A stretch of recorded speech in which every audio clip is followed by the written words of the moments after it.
An attempted murder of a police officer, a violent shootout over drugs, a brutal bank heist. A relentless gang of criminals held an entire city hostage with their merciless ways. To stop them, FBI agents and a former police officer were willing to risk everything. In the late 1990s, a single criminal and his crew terrorized an entire community.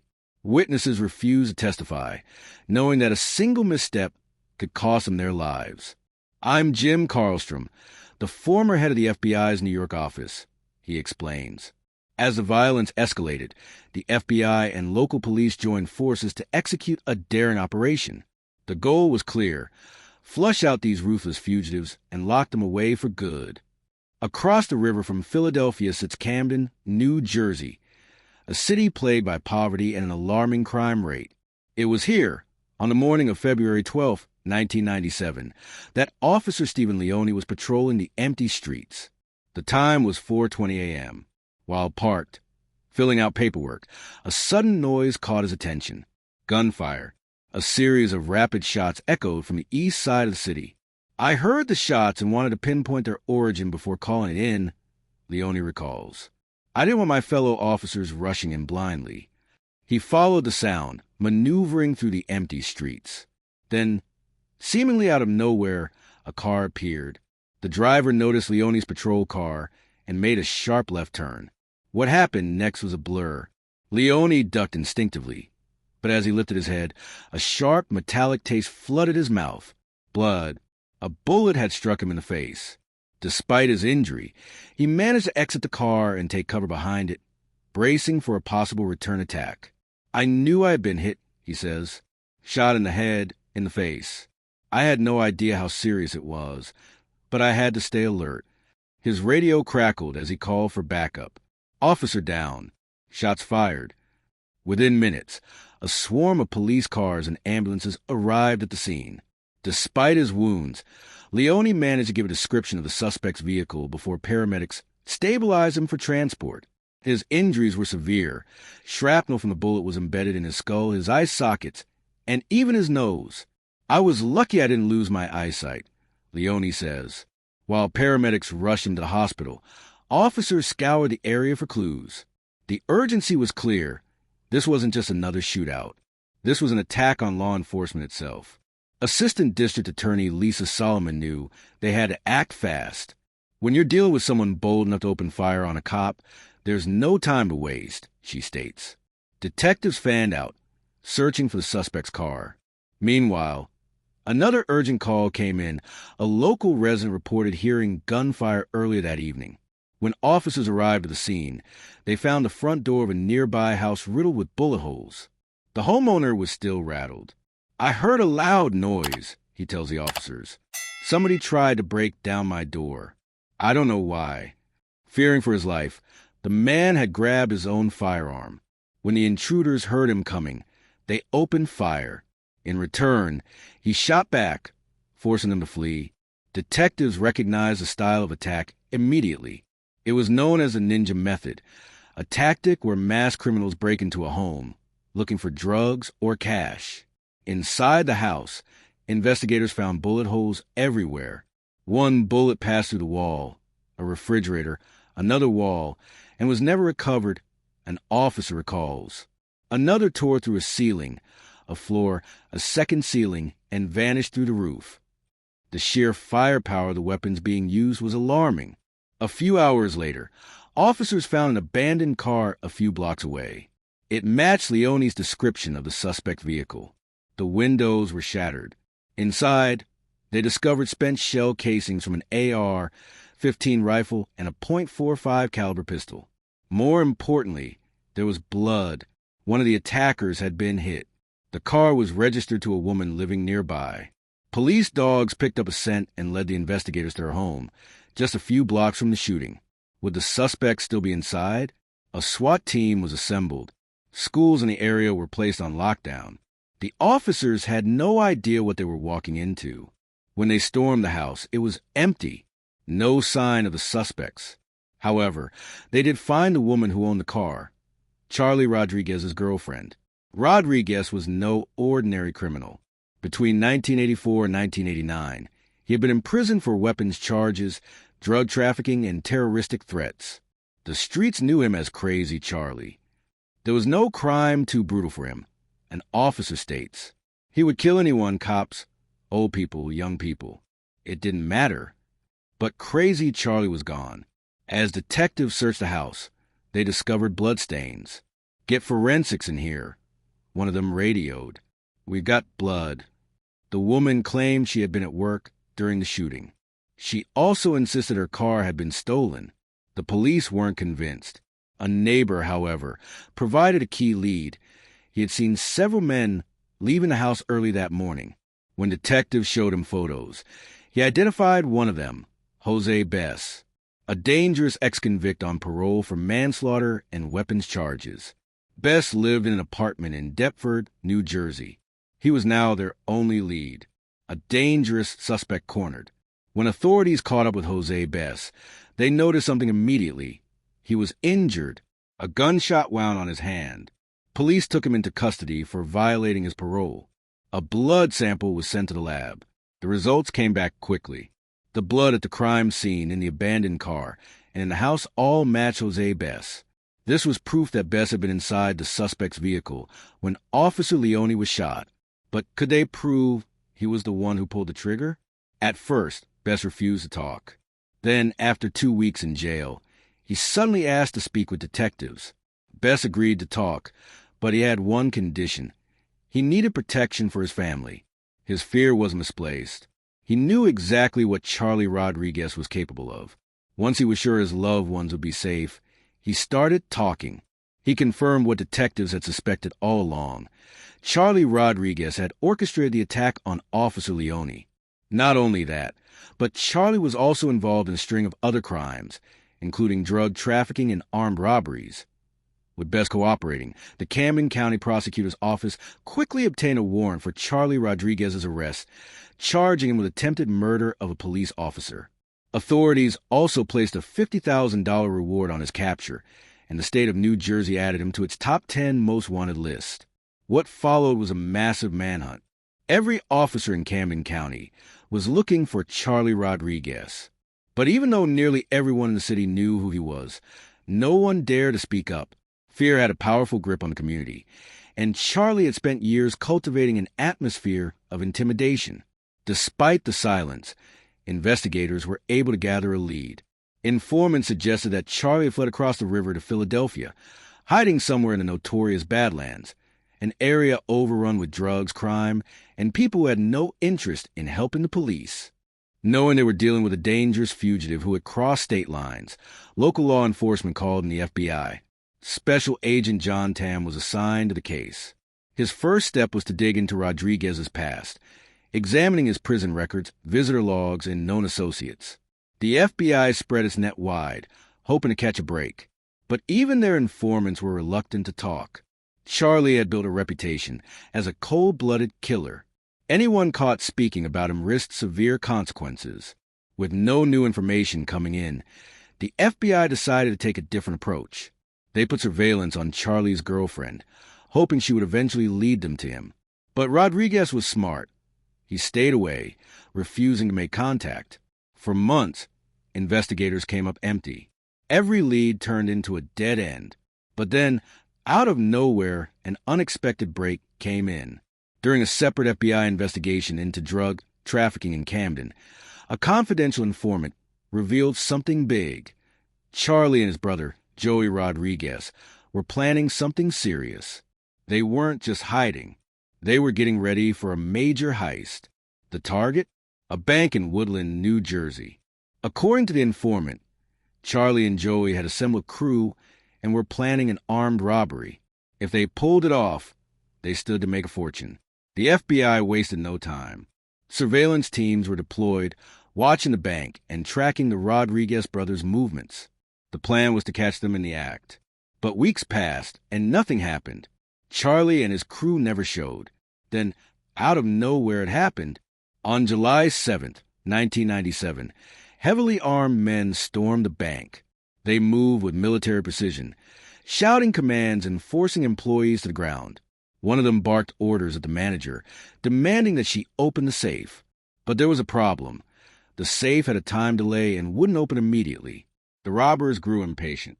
One of them raised his gun, threatening to shoot, just when it seemed like things were about to turn deadly. Their lookout gave a warning. The police were on their way. The robbers had no choice. They grabbed what they could and fled the scene before law enforcement could arrive.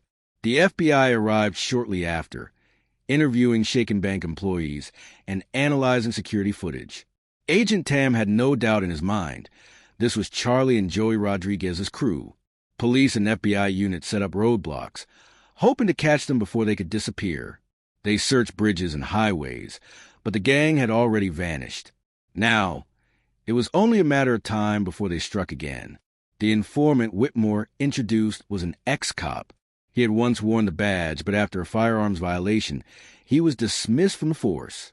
Now, he was living on the fringes, but his knowledge of the streets and his past connections made him a valuable asset. Despite his rough past, he was sharp, articulate, and surprisingly well-educated considering where he came from. Most importantly, he had a personal reason for getting involved. He wanted Charlie Rodriguez off the streets before another police officer or an innocent person got killed. The FBI saw an opportunity. If they could use the ex-cop to infiltrate Charlie's network, they might finally get close enough to take him down. The first step was figuring out how to establish contact. The ex-cop knew that Joey Rodriguez was a key. Charlie trusted very few people, but he stayed in touch with his brother. If Joey could be reached, then Charlie wasn't far behind. After discussing several approaches, the FBI settled on a plan. The ex-cop had once worked for a weapons dealer in South Camden. His reputation in the underground world was solid. People knew he had connections to firearms. That gave them an opening. He would reach out to Joey and offer to sell him a gun. If Joey was interested, there was a good chance he'd bring the deal to Charlie. The strategy was risky. It meant putting the informant directly in the middle of Charlie's criminal circle. If the Rodriguez brothers suspected he was working with law enforcement, they wouldn't hesitate to kill him. The informant took the first step, casually mentioning to people in Joey's orbit that he had a high-quality pistol for sale. He knew word would get back to Joey. A few days later, Joey took the bait and reached out. At first, Joey was cautious. He knew the ex-cop had been fired from the force and wanted to make sure he wasn't trying to set them up.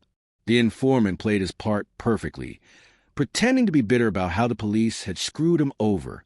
"They threw me under the bus," he told Joey. "Screw them. I do my own thing now." The act worked. A few days later, Joey called again. "I talked to my brother," he said. "He's interested." This was the break the FBI had been waiting for. But there was a problem. Joey told the informant that Charlie wouldn't meet him in person. He'd buy the gun through Joey instead. That wasn't good enough. The FBI needed Charlie to show up himself. They had to adjust the plan. The informant told Joey that because of the risk, he wasn't willing to hand over the gun unless he knew exactly who it was going to. If Charlie wanted the weapon, he had to come see it for himself. Joey hesitated, but eventually agreed to set up a meeting. The FBI now had a direct path to Charlie Rodriguez. As the meeting date approached, agents worked through every possible scenario. They couldn't just arrest Charlie on the spot. If they showed up too soon, he'd disappear again, and they might never get another chance. Instead, they needed him to commit to something bigger, something that would leave no doubt about his involvement in violent crimes. That's when they decided to set a trap. Using the informant, the FBI fed Joey a new idea. Instead of just buying a gun, why not go after something bigger? A bank robbery or an armored truck heist could bring in far more money than a single weapon ever could. Joey was intrigued. He promised to talk to Charlie and get back to the informant. A few days later, Joey called. "My brother's in," he said, "but he wants to pick the target." This was exactly what the FBI needed. If Charlie was actively planning a heist, they could catch him in the act. The informant played along, telling Joey he had inside knowledge about a cash delivery to an ATM on the New Jersey Turnpike. He made it sound like the perfect job. Fast, easy, and worth over $200,000. Joey took the bait. "Let me run it by my brother," he said. 2 days later, he called back with the answer the FBI had been waiting for. "Charlie says let's do it." The FBI now had their window. The trap was set. With Charlie Rodriguez fully committed to the fake heist, the FBI put the final pieces of their plan into place. They carefully selected a location, a parking lot in Cherry Hill, New Jersey. It was an ideal spot for an ambush. The lot was slightly sunken below street level, meaning if a shootout occurred, stray bullets wouldn't put the public in danger. The FBI coordinated with state police, SWAT teams, and local law enforcement. The goal was simple: corner the Rodriguez gang and leave them no way out. To make the setup as believable as possible, the informant continued playing his role. He told Joey that the armored truck driver was on the plan and that everything was arranged. Joey didn't suspect a thing. He even told the informant that Charlie wanted to personally check out the location before they moved forward. That was exactly what the FBI wanted. Charlie in the open, where they could take him down. But then something changed. Joey called with an update. "We're bringing one more guy," he said. The new player was Jose Soto, an ex-convict with a violent past. He had served time for murder and was currently on parole. This complicated things. Soto wasn't just another criminal. He was someone who wouldn't hesitate to shoot his way out of a situation.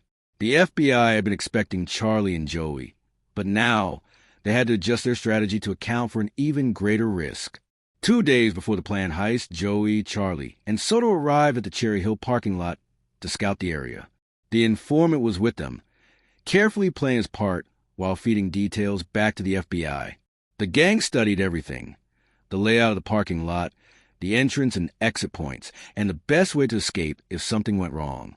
As far as they were concerned, it was a foolproof setup. For the FBI, this was confirmation. The Rodriguez gang was all in. Now, they just had to wait for the right moment to strike. The gang set September 1st as the date for the robbery. That meant the FBI had just a few days to finalize their operation. State police would block off roads to prevent any escape. SWAT teams would take concealed positions, and snipers would be placed on rooftops in case Charlie and his crew tried to fight back. The informant's job was clear: get out of the vehicle before the takedown began. If he didn't, he'd be caught in the crossfire. On the morning of September 1st, the plan was in motion. The informant waited in his apartment, knowing Charlie and the others would arrive soon. This was the moment everything had been building toward. Then, a knock at the door. He opened it. Charlie Rodriguez stood in front of him. For the first time in the entire operation, the informant was face-to-face with the most dangerous man in Camden. For months, the informant had been working to get this close to Charlie Rodriguez.